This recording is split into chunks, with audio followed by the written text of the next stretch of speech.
Muahahaha. Welcome to the live with Red Dot Diva Halloween special. Before we start, we have some time to go grab a drink. Maybe clean your fangs, groom your horns and tails, and get yourself settled in. We're gonna have a spectacular hour today on live with Red Dot Diva. We have a couple of special guests as well. And in case you're not familiar with me, hello, I'm Red Dot Diva. Actually, it's very sunny right now. Not dark enough to be spooky, but let me tell you later. Anyway, introduce myself. I'm Red Dot Diva. I'm a lifestyle and pop culture blogger based in Singapore, and I've been doing this for about 12 years. I started this live stream back in the pandemic, as a lot of people did some creative endeavors during that time.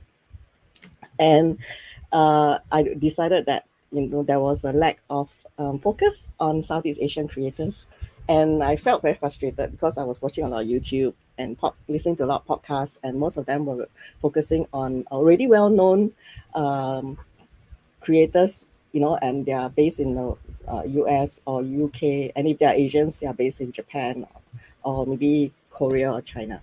So I felt that there were a lot of room left for us to introduce Southeast Asian creators to the viewers out there and those who love comics and the arts and literary works as well. So hence the Live with Red Dot Diva. This is the second year that I'm doing it. I've been enjoying myself so much because I've got to know a lot of people and new contacts and friends and acquaintances, and I hope to meet them in real life soon as things are opening up now, and Singapore Comic Con is also coming back in a physical space this December.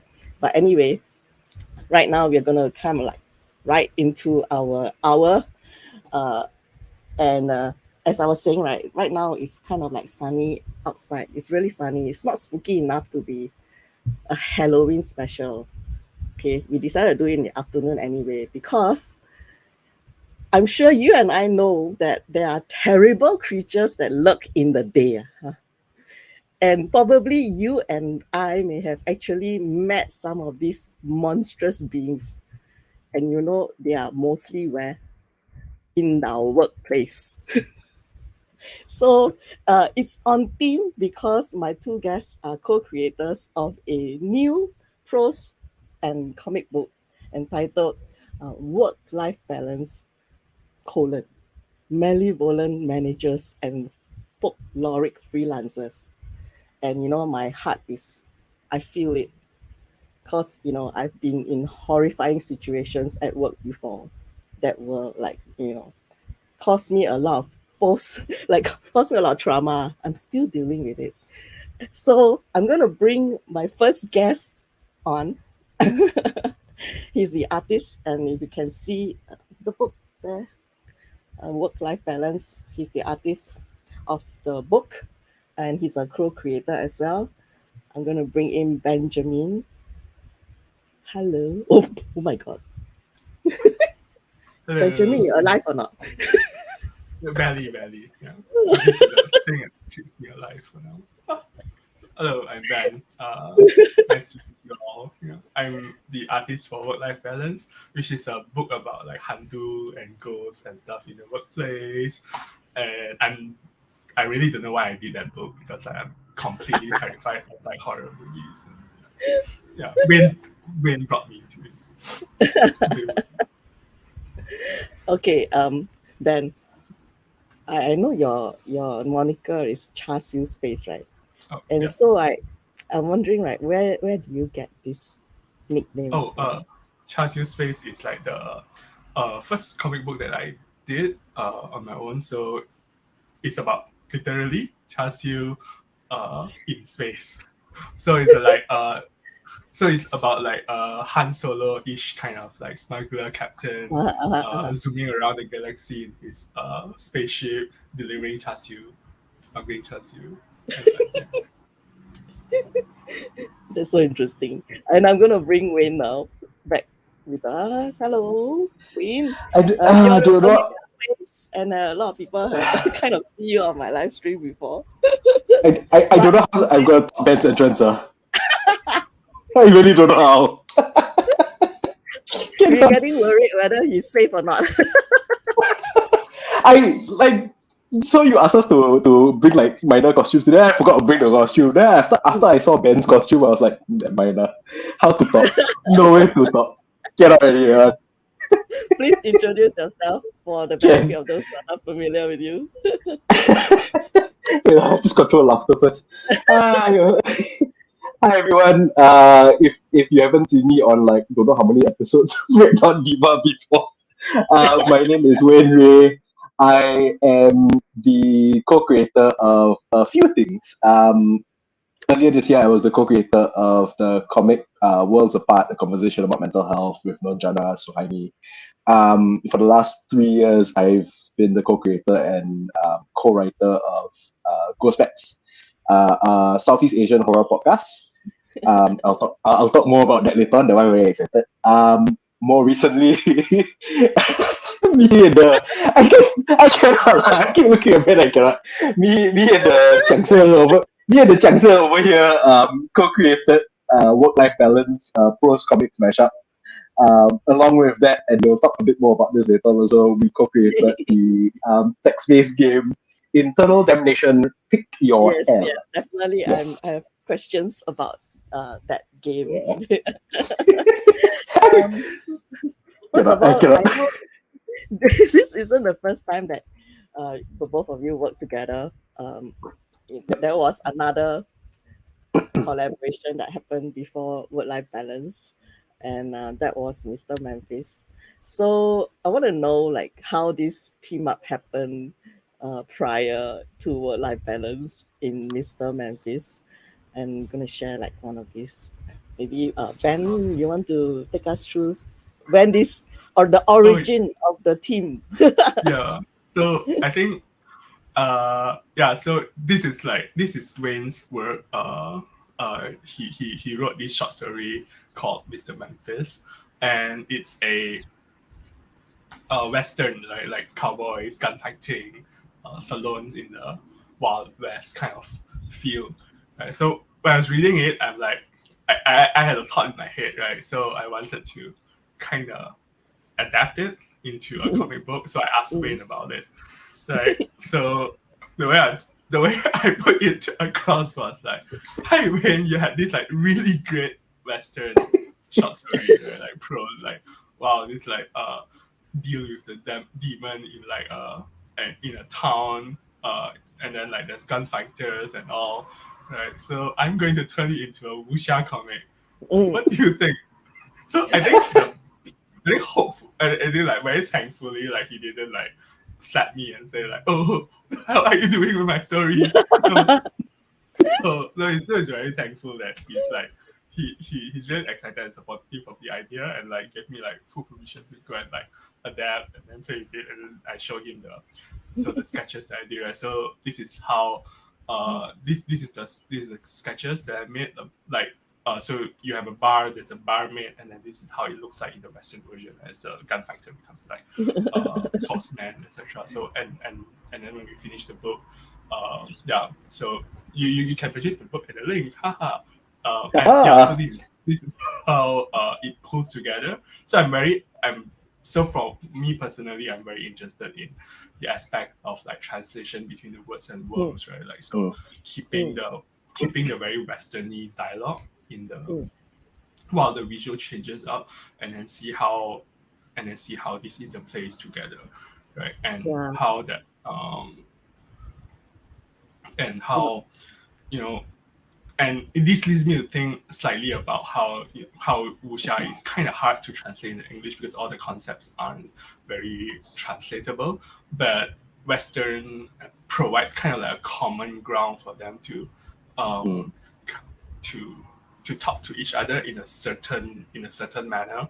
And I like how this is kind of like you have a territory where where Wayne has already written about, and then we have a map, and when you're walking through it, and then you find new paths across. So I kind of like that a lot. So this is where my interest comes from. So that leads us into like work-life balance after that when we continue working together. It really is one of my favorite adaptations, and I really enjoyed it. When I read it the first time, like I didn't expect the wuxia theme to translate so well, right, from the original prose. So Wayne, what do you think when he showed you the final draft? No, I was just like thinking when Ben was saying like, oh, wuxia very hard to translate, but then like the Western kind of thing easy to translate. I'm just picturing Ben going up to every like wuxia director, like, yeah, you write cowboy dialogue. Maybe you write cowboy dialogue, right? Then easier to translate. No, part of it is also like reading the subtitles for the old wuxia movie, right? And then like I feel it's a bit wrong, but if you bring in like Westworld, suddenly it makes sense. Like that's about like where I was. No, when Ben approached me, like he says like he's so grateful that I didn't slap him and everything. Made me sound so terrible, like so violent. I know I was very excited when Ben approached me about translating it. I was actually very, very excited, and then like. I mean, it was through email, so my response was like yes with like several exclamation marks, and then like I was like absolutely 100% can, no problem. Then when Ben started translating it, I was looking at it and I was like okay lah. I won't spoil it for everybody, right? But there are pages that I just sat down, I was like, I cannot believe he's doing this. This is so cool. But like after I get past like how nice, how gorgeous the art was, also like even in thumbnail stage. Ben's like, what is just thumbnail? I was like, how is that just thumbnail? Like, what does your finished art look like that? No, but even after that, I remember thinking to myself like two things. Like one is I cannot separate the comic from the short story anymore. I cannot. For me, it's like you have to read them both. You can read them separately and it's fine, but you want the full experience, you have to read them both. Yeah, kind of like visuals or add on to the experience as well. Like, it builds on the world, the universe. Exactly. No, it's exactly that also, because like when I was reading it, I was looking at, because Ben made some changes into the story, and like rightfully so. Like he made certain story choices that made the pacing work so much better for comics, as opposed to if he like just took scene by scene by scene by scene by scene. So like immediately I was like, once that was done, I was like, gorgeous, man. I was like, yeah. And then after I was done, I was like, actually, the decisions he made are really damn smart on that. So I think like once you adapt something, not just full, hardcore, just do a same thing onto a different medium. Yeah. I mean, it would be very boring lah if you did that, and some people do lah, but like, boring, but okay lah, fine lah, whatever lah. But no, when I saw that, I was already thinking to myself like, okay lah, I want to do something like this with Ben again already. Then we had no plans. We were like, do thing, yeah lah, okay lah, can lah. Then both was like, ha. Then we do our thing. Yeah. Then I think work-life balance only came about. I think it was like 2017 or what, where Defense Engine was talking to us, and then they were saying, was it? Yeah, probably something like 2017. 2019-ish lah. Yeah, somewhere around there lah. Then then the idea kind of came about from there, and then it was 3 years of development. We'll talk about more of that when we launch the book lah. So when the book is launched at Singapore Writers Fest, 5th November, then we'll talk about it. We will remind the viewers again at the end. Yes. Okay, so we'll just give some time to talk about Wayne's projects for the moment. And he has been doing quite a lot of things. There are so many. Yeah. Let's start out with Ghost Maps, right? Because you have the podcast. Yes. Asian hosted podcast in the podcast. Is it Podcaster or Podcast Awards? It's the full name is the. Okay, I give like the full name for this one. 17th Annual People's Choice Podcast Awards. It's podcast. Yeah. No, this one was like a big surprise to us. So we've been doing this for like 3 years now. I started it with my friend Kyle. Well, he started it with, and then he wrote me into it as well, Kyle, because he's the horror expert. And as we were talking about before we started live streaming, like prior to meeting Kyle, I don't know much about horror movies. All I know about horror is like when we tell ghost stories when we're kids, like that. And I'm still quite a big chicken also lah. He always makes no joke because like when the visuals that you see down there, right, he'll go to like spooky places and then like he take photo, then he'll like record the videos and everything. And then like the first couple of times he asked me to join him, I was like, Johanna, you okay by yourself, right? Then he, walao, you join me. I was like, no, I cannot. So the running joke is that I'm the coward between the two of us, and yet I'm the one who's also writing the stories. But at least I get to choose to write during the time last weekend. So we started it like 3 years ago because we wanted to kind of bring back that feel that we were talking about of like when you're kids and you're telling like ghost stories, you're just verbally telling ghost stories to each other. Yeah, and we felt like it wasn't as common nowadays. It's not like people don't do it, but they don't do it as much. So we thought, okay lah. Initially, what we were trying to do was like pitch TV shows and everything, but then after that we figured, no lah, let's lean into the verbally telling the story side of things. So we thought, okay lah, let's try for a podcast. That was 3 years ago, and then we started out. I think we did like one a month, and then slowly increased it to like twice a month. And we started getting more and more fans. Everyone loves horror stories, right? Especially in Asia. Yeah, but like I didn't. I mean, okay lah. I'm sure Kyle was like, no, we'll have this amount, and like he was very firm on getting like this amount of people. I think he's better at the numbers than I am, but I think it's 1 million unique downloads or something along those lines. And I never thought we would get to that number. It's not like I thought like, oh, it was bad or everything. I just didn't know like how big it would get. And then we got huge. And then like when it started getting like ridiculous numbers, we were like, I was shocked, but Kyle was just happy. I was shocked and happy. And then we started spinning off a little bit. So we have like a talk show called Dead Air that we do once a month, and then we'll bring guests on and we'll ask them to like tell ghost stories and so lah. So we were going on about this and everything, and we're having a good time, and we're quite glad with the success of the show so far. Then Kyle entered us into the awards, and it was the best Asian hosted podcast category. And we're like, okay lah, give it a shot. Let's see how it goes. The day of the podcast awards, we didn't even realize it was going on because the two of us were always so busy. Yeah, so I'm freelancing. Kyle, I think he's transitioned to doing full time again. So both of us very busy and we didn't realize. We pre-recorded an acceptance speech because they asked everybody to pre-record the acceptance speech. Yeah. So whoever wins, they'll just play it lah. Because coordinate time zone and everything must be crazy. So we were like, oh, okay, cool lah. Then everything, and then Kyle's wife was the first one who noticed. She was like, hey, was it today? Then she went and go check. Then she, and she was meeting. I think it was a Saturday morning or something, and she was waiting for Kyle somewhere. And then Kyle came, and then she told him, and then she started crying from happiness. And then Kyle was like, he wanted to cry, but then he's like, no, tahan. And then he called me, and then he's the first thing he said to me was like, "Are you sitting down?" And I was like, "Oh no!" When people ask the question, I was like, my first response was like, "Is this good? Is this a good thing or a bad thing?"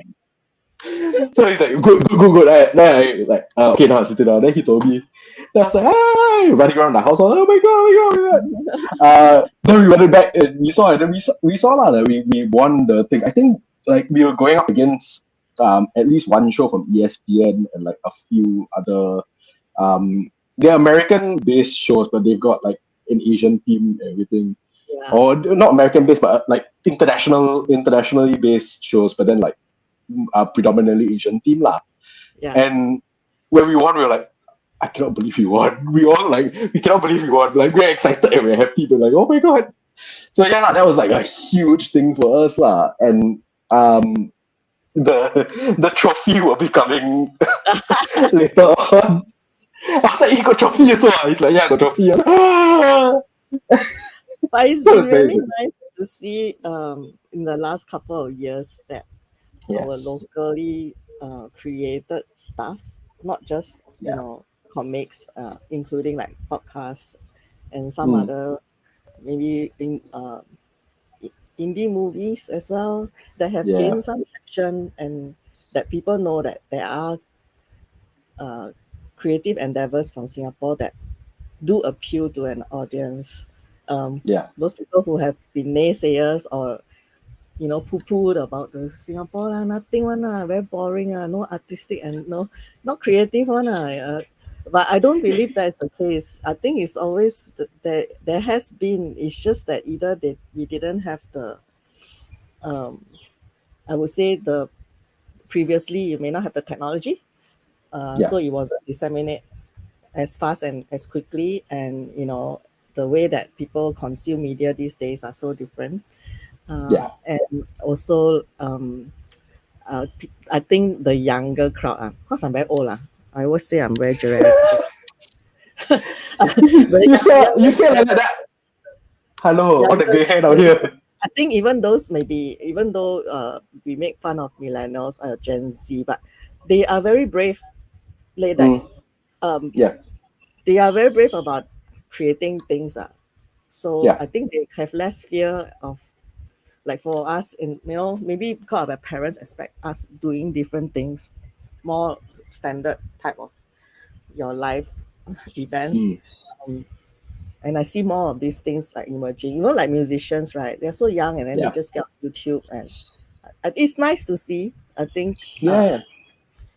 I And feel heartened that there might be more, and I think Singapore, because now it's like the K-pop boom. But I'm sure maybe next time maybe there is a Malaysia or Singapore boom on such things. S-pop. I hope.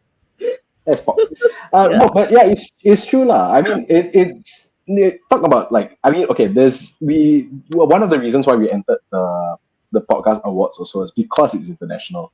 Yeah. Because international, then we figure, okay lah, if we win, then that's good. That shines a spotlight on us outside of just the region. Like our fans are largely from Southeast Asia, and that's great. We love that we can share like the same the kind of stories that we kind of all grew up with. Like, it's like it may be a different kind of flavor, but the stories are all very similar, whether it's like Singapore, Malaysia, Thailand, Philippines, and all that. We have so much in common.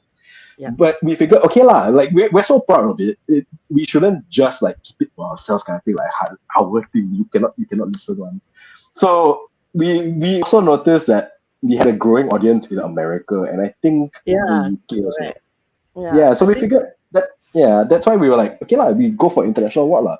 If it gets more attention, that's great. That's great for us, and it's something we can be proud of. But that also means that hopefully somebody out there who's watching the podcast award going, Southeast Asian horror, never heard much from them. Let's go see I what this believe is. Netflix is also so-called to blame for this, because they have the section right on international, and I think it helps in a sense that people get curious and they start to I want to experience something more than my current familiar kind of surroundings.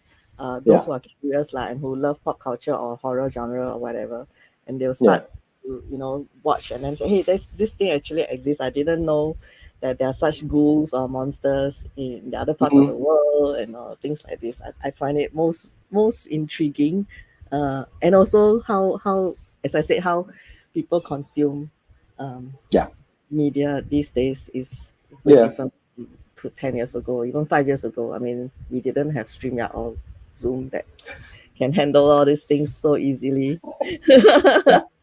No, you're right. Thanks, Wayne. We'll give some time to Ben before we come back and talk about the game, which is I'm quite excited about talking about in that game. So, Ben, I got to know you actually some time back because of your food-themed stories. I love food also. So when you had this, like when you mentioned just now, your char siu space comic, and then later there was like lychee and all that kind of things. So what made you decide to create about food in the first place? Food stories. Like, do you dream about that all the time? Like food? and Probably then not dream, my but story more like surrounding my char siu bun. interested in it more like that. So yeah, I think I think yeah, because like I obviously like to eat a lot. So Food. yeah, so yeah, so I think that's why all the teams come together Mm. in that sense, because like like I like to eat and like I'm doing comic, so let's make it about food. So I guess at that point of time there was a lot of more kind of like how food relates to life, kind of more autobiographical Yeah, line of like a lines of diary type inquiry. of thing, right? Yeah. Yeah, so that's very interesting to read about, and I think eventually that also becomes more of a reflection of their lives, kind of Yeah, correct. especially about like more more about like, for example, Asian Americans in treating Asian food in their environment, that kind of reflections. So for me personally, uh I love mixing up genres and Yeah. like be more fantastic, be more kind of like uh to go more fantastical about stuff. So which is like mine goes towards more like, oh, char siu in space, like what about uh this queen who like loves like she and then like and fights people, and about like witches who Yeah. conjures food and stuff like that, and in space maybe. Yeah. So more like these fights of fantasy and clashing together, and how like how this kind of like makes things slightly more interesting, I hope. Like, so like, for example, yeah, this is about the Han Solo-ish Yes. captain, space captain, like smuggling char siu with the last auntie who knows how to make char siu. This is actually also one of my favorite stories. Yeah, so and I had so this is my friends were making a Detective Pikachu zine. So my contribution is this story about food again. Like, like what if like there's a city that's like, just like Detective Pikachu, like there's a city with Pokemon and humans living around. What kind of food would they eat? Like, would maybe like, okay, so we start more kind of like, oh, maybe we use Charmander's fire to flambe Yeah. the rojak, right? But what if like there's a store who kind of like has like wulu rolling all around, and then they serve very very good mutton biryani, and I there's love like it, magikarp man. sushi. Yeah, I know, right? I So love the mix of genres, and then it's about food also. yeah. And I guess like last year, I mean, like I guess like in the middle of pandemic, right? So yeah, so I have like this group, the group of cat adventurers, like they are wondering about food as location. I I drew heavily, like if you can see, like there's laksa and there's nasi lemak, etc. Okay, let me put it up again. Sorry. Oh yeah. Oh, Let this me is see, nasi where's lemak your one. laksa? Yep. Yeah, and then there's a laksa, then there's like mutabak, so it's like, and they are wandering around them. So I think this also leads into my other like illustration series, which I'm personally very interested, which is the Project Mandala one, where next slide. Yeah, so this is more kind of like fantasy stuff, where like the regional polities band together their soldiers and forces and fight monsters and keep the land safe. So this is more like XCOM, Lord of the Rings, war movies stuff, So filtered you through a you very actually work sophisticated. with the gaming industry as well, right? So you're quite familiar with creating for games, and then you love all this food plus And fantastical environments, right? Have you yeah, ever thought of creating your own food game. related game I mean, like in this so kind of mythical surroundings with a story? I mean, I personally grew up with like some choose your own adventure books. So hopefully that's one of the things that I'm interested to do. So that's actually how I got to know Twine, which I recommended to Win when we are writing the game that we will talk about later, Yeah. the work life balance. I would because like play. that I was would the play a one. food Ben's I food based. I'm gonna talk about Twine so much later on. I love Twine so much. Okay, going back. Yeah. Yeah. So, yeah. Uh, So yeah. So I guess that's where my interest is kind of like pulling together, which is kind of like centering more Southeast Asian kind of like yeah, perspective and food. you really do Whether need it's more of that for the and like whole world to know. Please, there's a lot of interesting food and culture and histories here, but nobody really knows about them in the pop culture scene on globally, hantus. you know, and the hantus. Although I guess thanks to Trece, we have, you know, Yeah, some of the Filipino related yeah. monsters and demons out there. But we still need to get Miss P to be more popular. Miss We're P, trying. We're trying very hard. Miss P is our, you know, like our brand like that. She needs Our mascot, a mascot. Yeah, yeah. the Mas- the face of Southeast Asian horror. Miss P. and she's shared among so many of the countries. That's the best thing. Correct. Yes. We actually did a live event yesterday. Me and Carl, we did it was kind of like our dead air shows, but we wanted to do it at a cafe instead. So we did it at this cafe at Potong Pasir called Kizuna. It was wonderful. We had a huge crowd. Like the whole cafe was filled up, and then like people would leave because it was a 3 hour event. People would leave, and then more people would come in. It was great, everything. But we were like, should we dress up or not? Then I was like, I want to dress up as Miss P. And then one of our team has Miss P costume with like the white dress and the wig. And I was this close to doing it. I was like, no, our wig very uncomfortable. Then I'm very nervous to stop for 3 hours one. So maybe don't put on the wig lah. Okay, never mind, never mind. We don't do costume this time around. Next time we do live event, then I'll do the costume lah. Maybe we can. I wanted to represent Miss P yesterday. Yeah. Miss P, the fan favorite. We'll have a little pause and welcome those people who are maybe watching us. If you're, you know, kind of pop in for a spectacular time or a damn good time with Wayne and Ben, you have questions for them, please post your, you know, on your Facebook page or my YouTube channel. I can't receive them on Twitter, but if you are on Facebook page and my YouTube channel, you can drop a comment to say hi or ask Ben and Wayne questions. We're going to get into that game that we talked about, which is called Internal Damnation. And they created this game, a text-based game, to accompany the book's release. I'm going to play a small little, like a teaser thing for the game. And for like 30 seconds, you guys have a look, and then maybe you have some comments about what the game is about. And I wonder if actually other people have played it before as well. We're gonna get back to that. First of all, the teaser.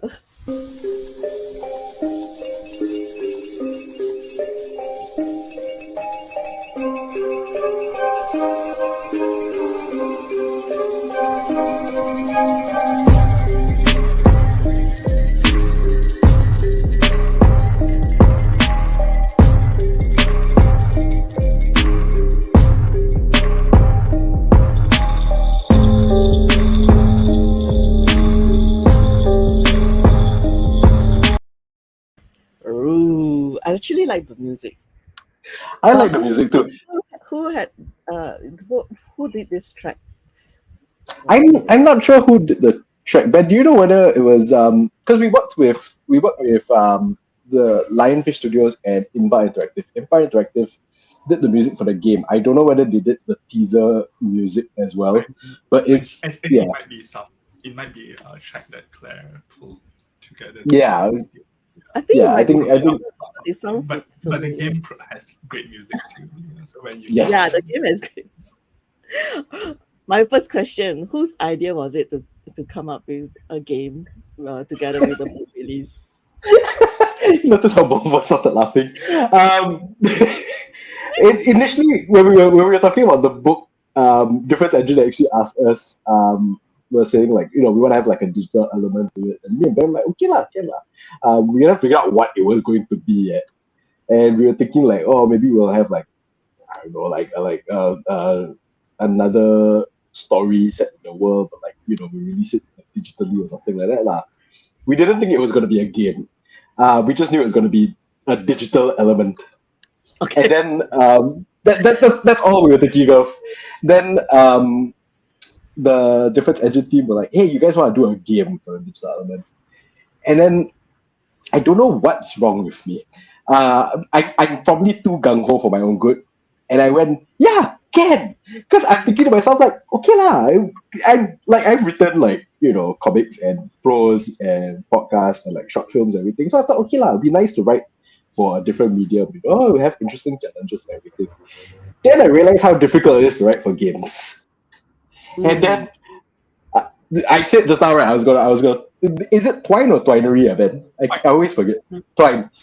So I was initially like just writing in pen and paper, like, oh, this decision and this decision, because it's like one of those. It's like Ben said, like the choose your adventure kind of games, and I love those. Have a flowchart, or you actually went like branching away in your written. Yeah, I started out in my notebook. I don't have the notebook here with me or anything, but it started out like in the notebook and everything. And when I was a kid, so like I'll read all those choose your own adventure books. So it's like, in my mind, it's like, okay lah, it's like very seamless kind of flow to it. See, I love Red Ben's laughing now. Seamless kind of flow to it.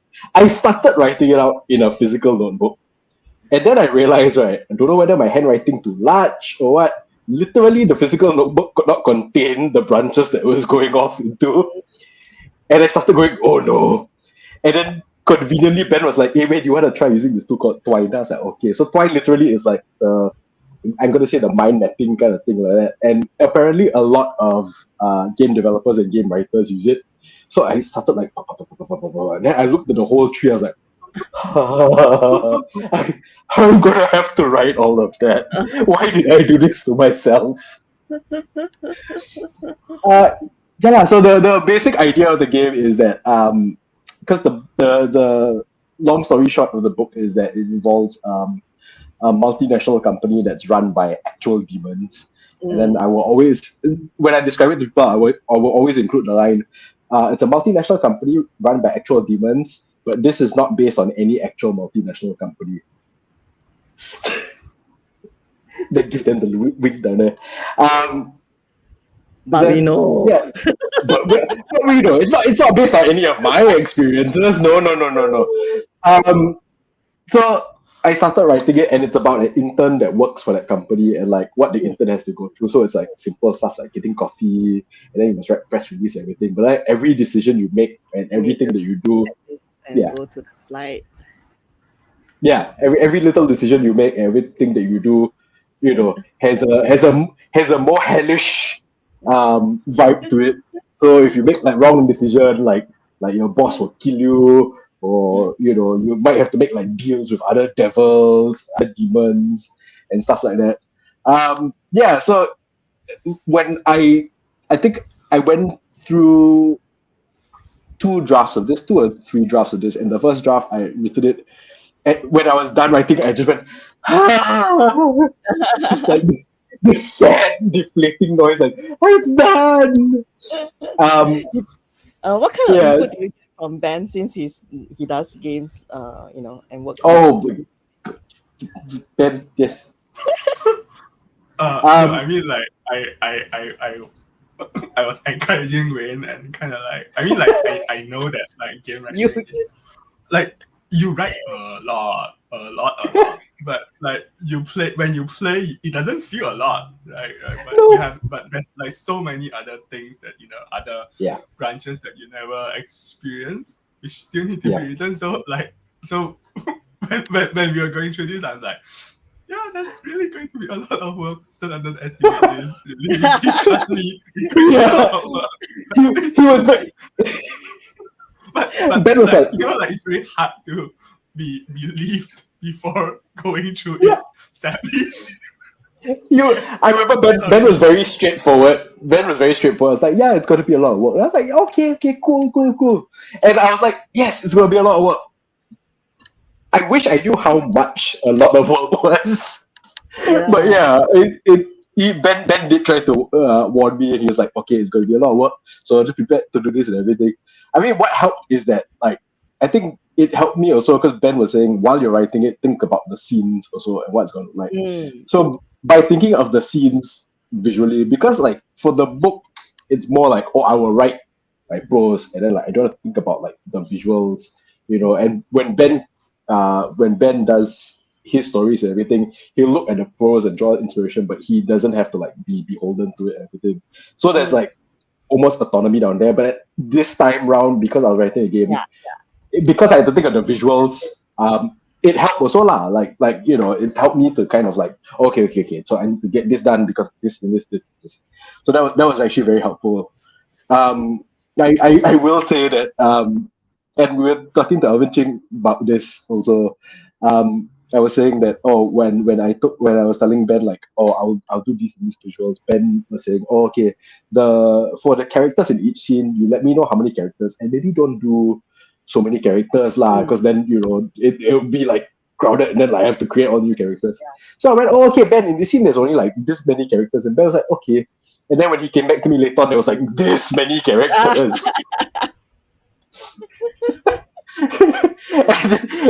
There's always a moment in our conversations when Ben will go, actually, and then will go down the path. So this is another thing about game development. There's always going to be feature creep, right? So you weren't planning to do that much, but like somehow or another, like for the betterment of the product, you feel like you need to do a bit more. So this also comes in a little bit. So, but yeah, I mean, for the locations, it's kind of like, I guess like because Wayne also wrote for series videos and stuff like that. So we are like the more location needs to be sculpted, needs to be illustrated. So limiting that number and keeping them contained within a few scenes that we can shift around, like these kind of things will help contain the number of work. So scope down and creep up. This scene, by the way, the scene that we have down here was supposed to have like I think grand total of maybe 5 characters in the scene. And there's so many. That's not 5. That's not 5. I mean, I'm very, very grateful that Ben did it because it looks so wonderful, and cool. To be fair, so that 3D plane, like at an angle, and you feel as if like when the characters, because I played twice. I died the first time really quickly. And then after that I made it through. Yeah, got reincarnated. It was really fun to see them like move on this perspective.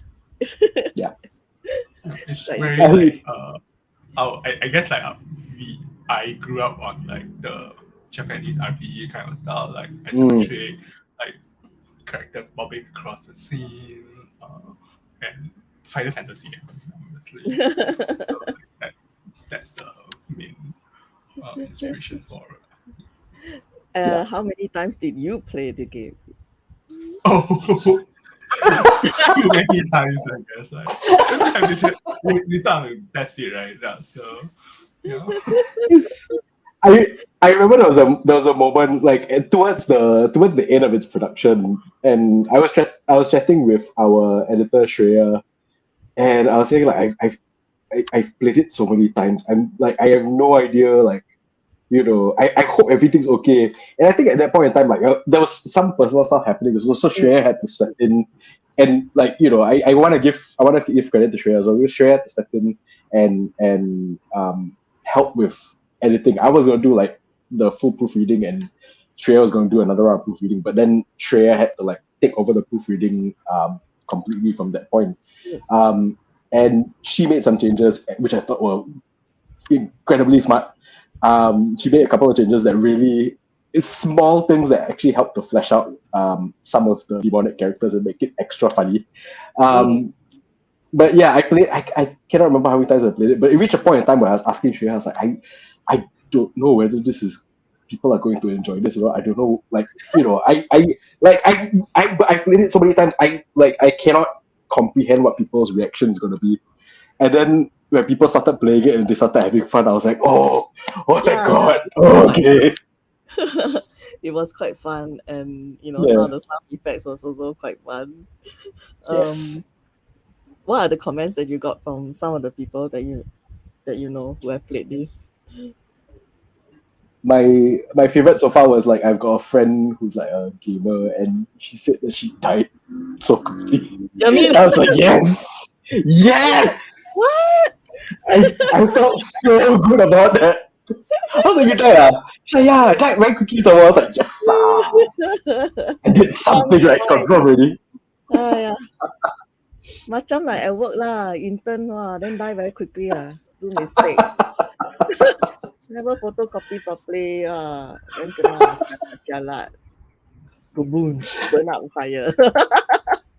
I will say, talking about photocopy, like I think there's even like the photocopy paper that Ben included. So just the level of detail that Ben included, I remember describing the like certain spaces in the office, like there's a copy room and everything. It's like, oh, there's the photocopy machine right here, and this down here, this down there, and this down here. And then Ben not only did that, right, then he added all like the small details, like you got like at least 2 stacks of the photocopy paper down there, then 2 different brands some more. Then Felicia noticed that, and then because she used to work in the first time, she's like, oh, I recognize the brands of the. Yeah. Yeah. So detailed. Yes. Which is good. We all kind of like enjoy all these little, Easter eggs.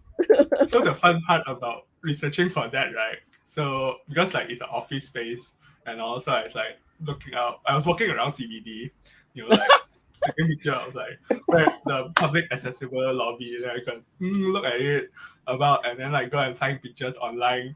So the algorithm thinks that I'm going to set up an office in CBD. Like, no, I'm not. Like, please don't give me all these ads. Like, would you like to run an office action? No. We have this like Tau Kalia office furniture set up. Right?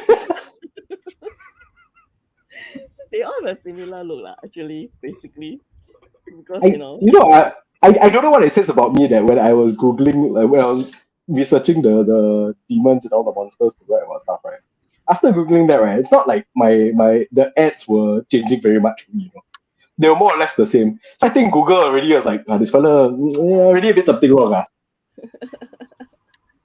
And I think due to this game as well, when you were kind of invited for a panel during the recent Gamescom Asia, do you want to share a bit about that?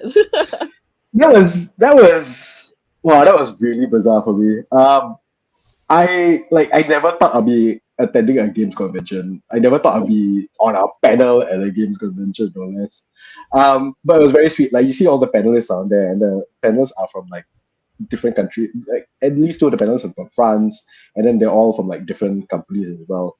And it was very nice because we had like lunch before the panel, so we were all just chatting with each other and everything. And they were so welcoming. Like they knew one of them, Sybil, the other one who looks like they're spinning their chair together with me and giggling to ourselves. They nicknamed me the baby of the panel because this is my first game that I've ever written for ever.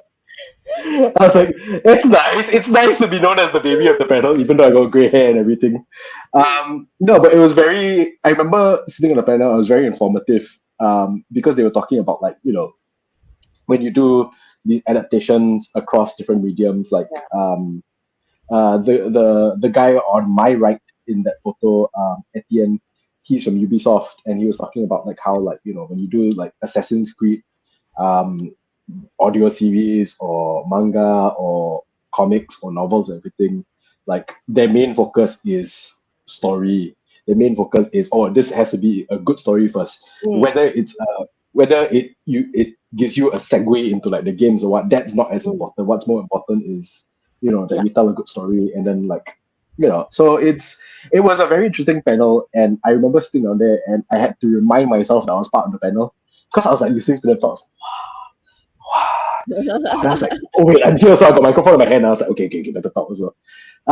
Well, it was fun. They were very welcoming, and it was quite the experience. I remember thinking to myself, like, last time I couldn't imagine myself being called a horror writer, and then now like everybody's like, oh yeah, he's one of the horror guys. I was like, okay lah, can I'll take. Then now I was like, I can't believe I'm on a games panel. So that was surreal, but definitely one of the more exciting battles I've been on, just because it's my first time at a I games think it's competition. interesting how things are kind of like smooshing together now these days. Yeah. They were it's transmedia, but it's, people get interested in something and then they'll get interested in the other part of it. Whether you enter through the games world or the anime world or the comic book world, there's so many entry points nowadays, which I find really interesting. Yeah, that was what we were thinking also with the book and the game also, where we were thinking to ourselves, like, we don't want the game to feel like just a marketing tool for the book. It should be its own thing also lah. So we wanted to make it like, if you don't read the book and you play the game first, like, it's a story all on itself. It's an adventure all on itself. If you read the book first and then you want to like explore the world a bit more, and then you play the game, like, the book is self-contained also. So it was encouraging to be on the panel, because like, the instinct that we all had, as it turns out, it's the best instinct across the industry, where it's like, you don't tell this story just to promote this thing.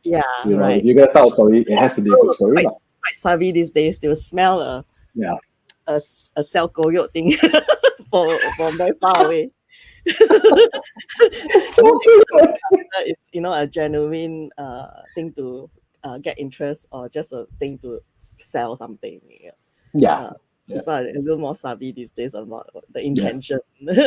And so that's why I found it was a good idea. I didn't expect the game to be I didn't expect that there was going to be a game when the book was released, and so I thought it was a really good idea.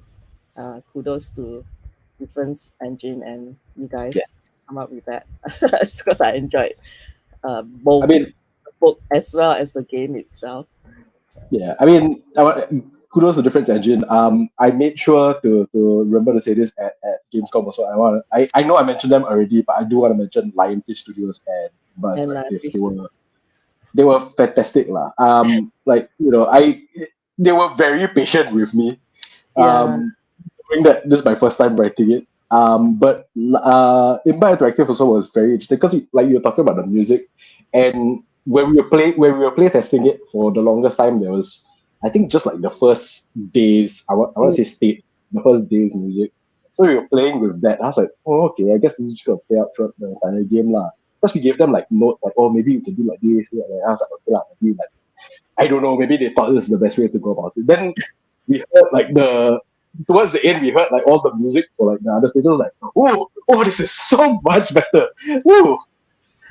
Yeah, like that was damn fun to discover when we were playing it later on. Then we heard all the music. That was really fun. So my question now, Ben, how then we can start doing other things like figurines, toys, based on your based on this universe. That would be very cool. Yeah, that'd be very cool, right? Then we have our own horror little, like, Imagine a Mananangao. Yeah. Detachable. Detachable. Or those like the bobbing head one, right? Then there's a spring. I'm gonna keep quiet, because like, if it comes to the figurines and all that, the only thing I'll be writing is like, the description at the back and the box. then Ben has to do all the hard work of designing the. Because Who I'm knows? gonna keep Wait, quiet. don't think so restrictive. Then maybe there's a QR code that you need to scan, right? Then there's a mini story online, True. another short story on that universe. You see. Difference engine team now for me. Okay, QR code. Yes, good. Would that be? Do you think the both of you would kind of collaborate with another kind of game? Ben. I'm already working in gaming industry. I know for a fact that I do want to write more games. Whenever I find the time, uh, I know it will be like much further down the road, and I'll probably only do text-based games first. But I mean, you know me lah. Like ever since Mr. Memphis, like any chance to work with Ben, I'll work with Ben. So You for me, that's a yes. You have a nice kind of you fit well together with the kind of theme and the graphics as well. Interestingly, very very, I don't know, I call it synergy. I mean, I definitely love that because, like, I do feel like this is kind of like a rare, more interesting kind of working relationship with a writer-artist combination. I find, like, which is very far away departed from the usual, like, like this writer write the script, artists follow instructions. Yeah, like, correct. Become more traditional kind of roles.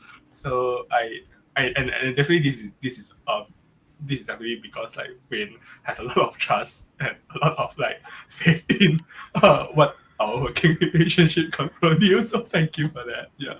So my question to Ben, you already did your own comics, so you actually did the script for your own comics as well. So when you did this collaboration, right, where Wayne actually provided most of the prose, did you feel as if like you could like take a side, lay back a bit because he's writing more of the story and you're just like, I draw, rather than when you did on your own, right? You have to think about the script and the text and the dialogue as well. I mean, there's definitely a lot of groundwork being done already. Like the world setting, like it's definitely about Hantu, so that one cannot run out.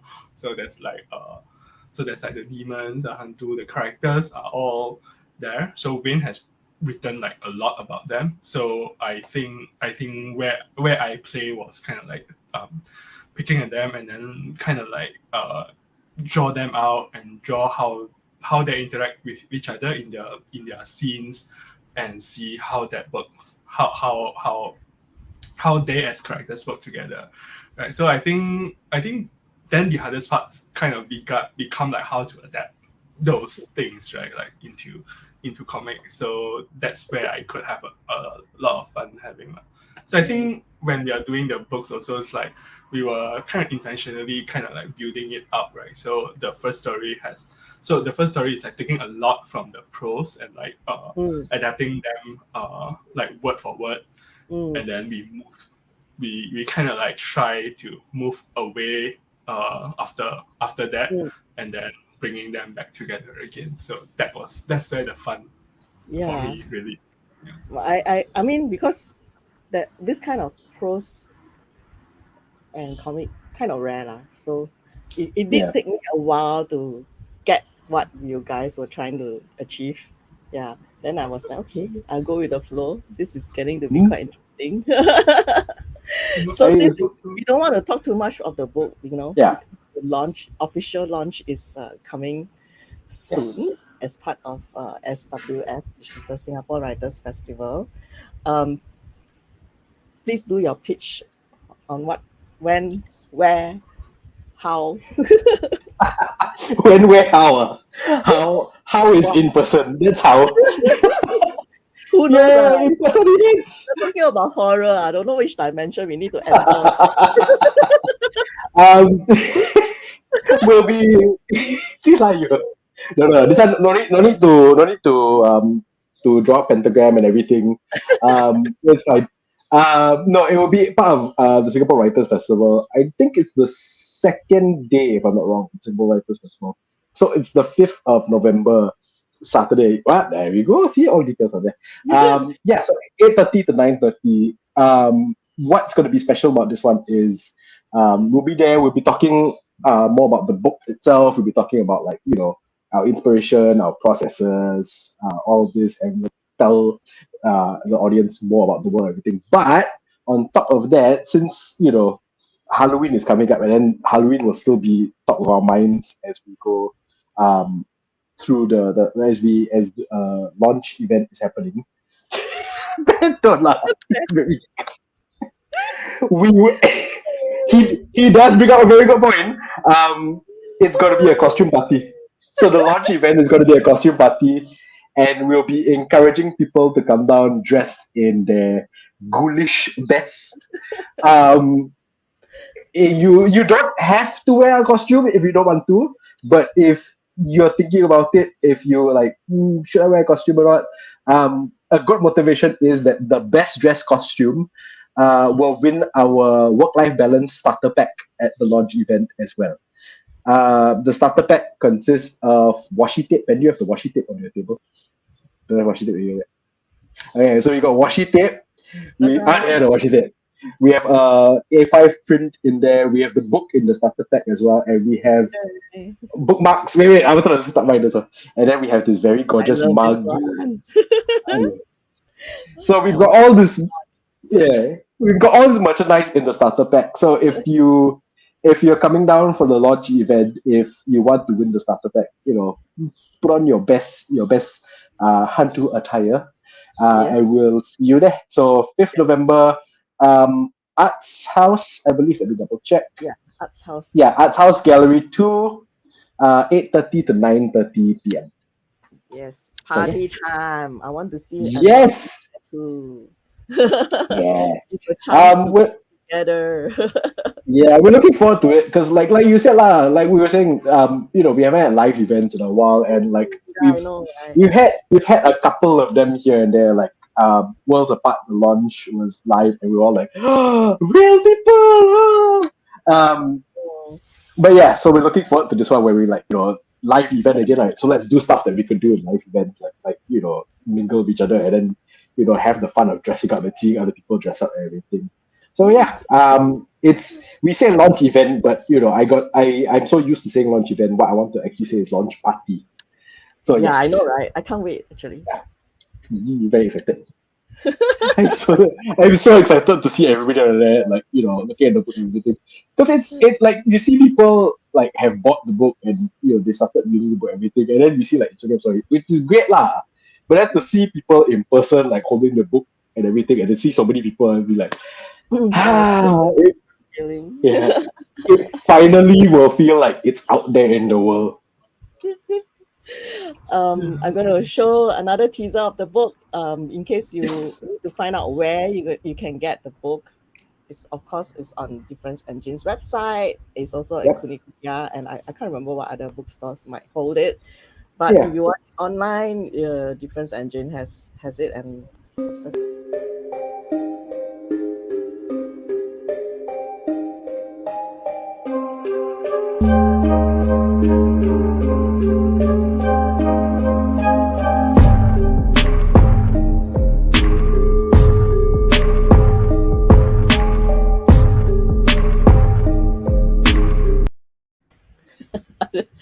I still can't get over Ben's talisman.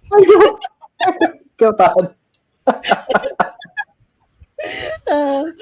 All right. I did another Jiangsu story.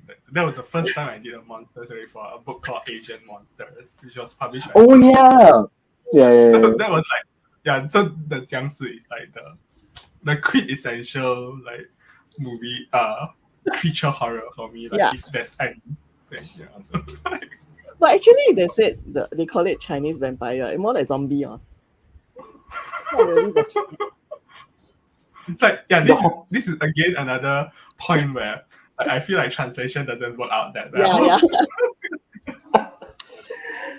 It's not Chinese vampire. It's the hopping dead. The hopping dead.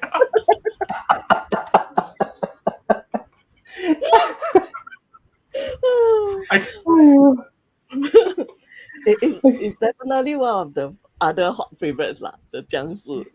Especially when you watch a lot of those Hong retro Kong movie. movies. Yeah. Yeah.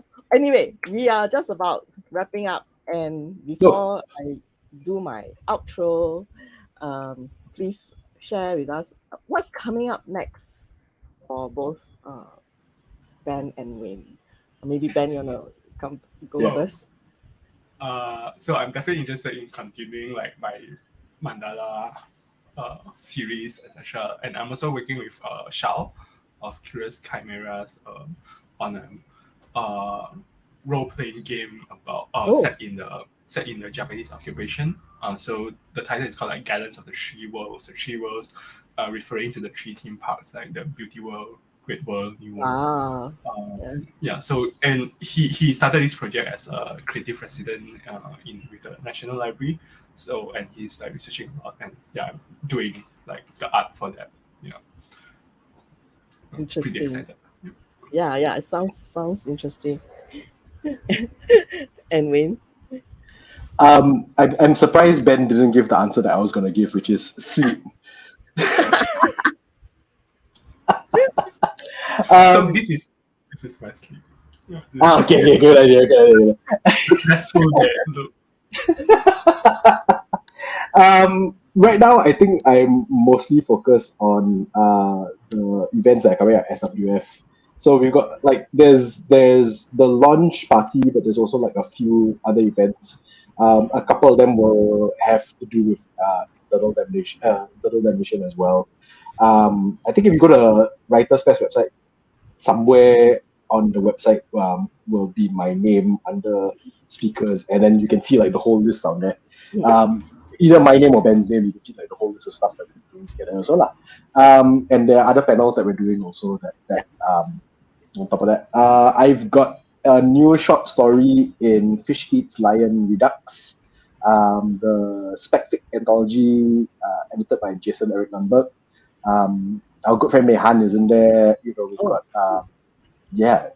we've got Felicia, the co-creator of Sherlock, Sam, and publisher of Difference Engine. We got all the really, really I was going to say really, really good. Like the really, really incredible spec-fic writers from all around Singapore. They're going to be in the anthology as well.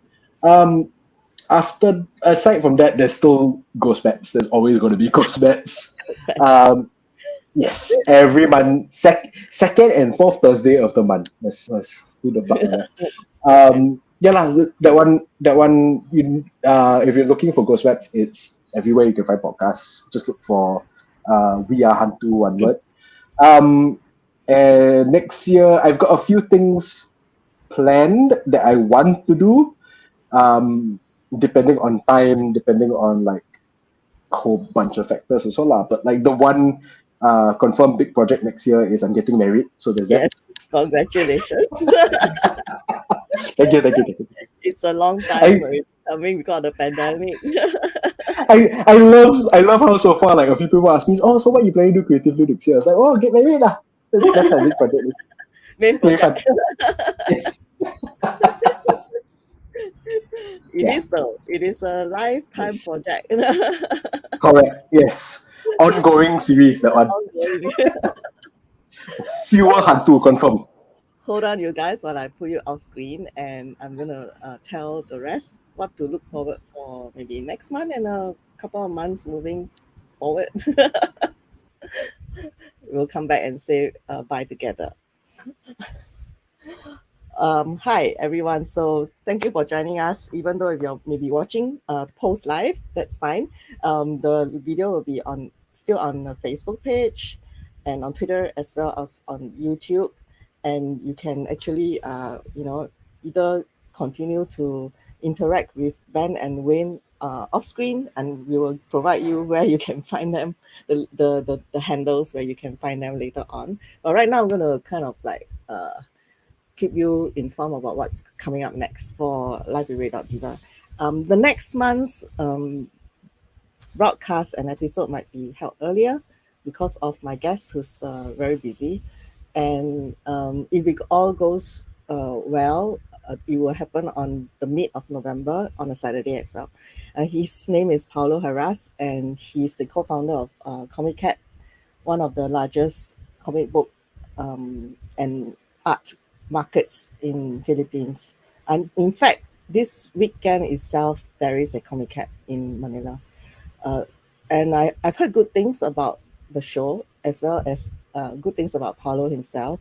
So, and I'm also very curious to find out how this kind of community-driven events are being run in the Philippines, and what kind of benefits that that, in, that he has done to help to nurture Filipino comic book creators and artists as well. I think maybe that is something that we can learn from him, that maybe someone in the future may be able to replicate in some way in our own countries or communities.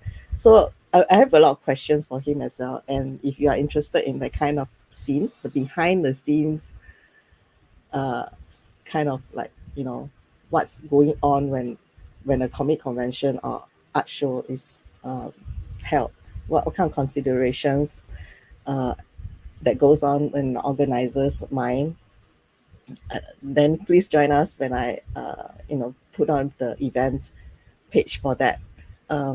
We are still firming up some details, so just be a bit more patient. I think I should be able to announce that officially end of this week, or hopefully end of this week. He's actually a comic cat, so he's kind of busy. And then in December, we do have Singapore Comic Con. I've already said that already, and we should be like seeing each other there at Marina Bay. So this is the first time that the physical show is back, and as you know, if you follow on the Facebook page, there's so many comic book artists and local creators as well who have been announced as guests, and those from our regional friends as well. So there's a lot of things that you may be able to get interested in, even though if you are a casual fan. You can be a geek, you can be a casual fan. I think there's a lot of things that you can enjoy at the Singapore Comic Con, and I'll be there. I know a lot of people will be there. We'll be meeting each other and hanging out as well. So, if you want to meet us and make new friends, that's the place to be. That's the place to be. And I'm not sure whether I'll be holding another live stream then in December, but we a few of us have probably planned to do a short recap of the Comic Con itself.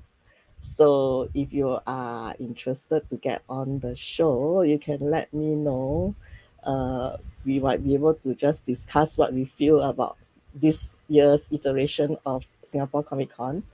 Other than that, yeah, there could be another extra one pending time constraints, as well as basically mostly time constraints because of the convention itself. So a lot of people will be busy. I'm busy. I'm probably covering the floor, and maybe interviews and all that kind of thing. So, but if there's time, um, I've been kind of introduced to a group of creators who are based in Beijing, uh, and they have come up with an audiobook, and they are eager to get it out to like to introduce this to everyone as well.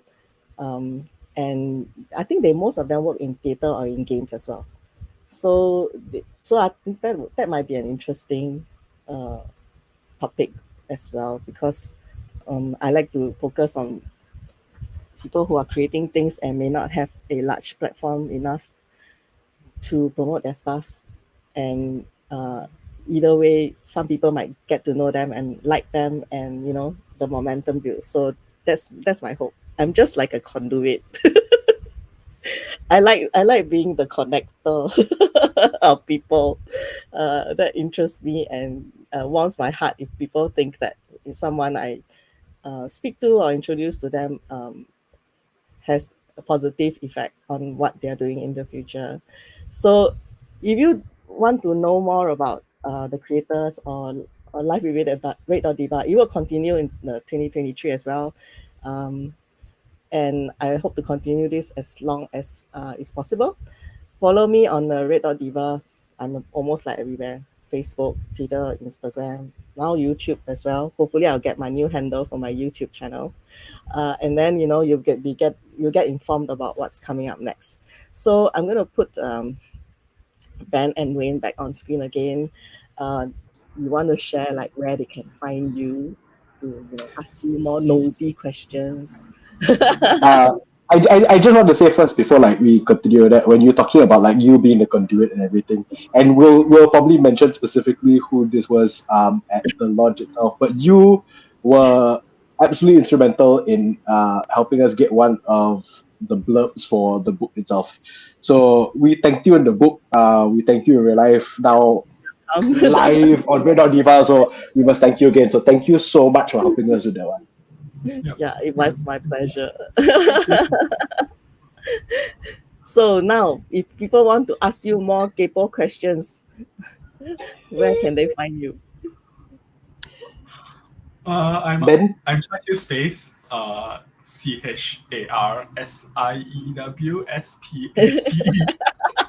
on Twitter, Instagram. Yeah, so I'm more active on Twitter, so you can always find me there. You can find me Twitter, Instagram, and my website. All the same. So it's Wayne Ray So there's Writes. yes. Yes. Okay, good. Whew. You asked me to spell out. I knew I was gonna like somehow misspell my own name also somehow. Actually, Ben should clear on his talisman, Charles.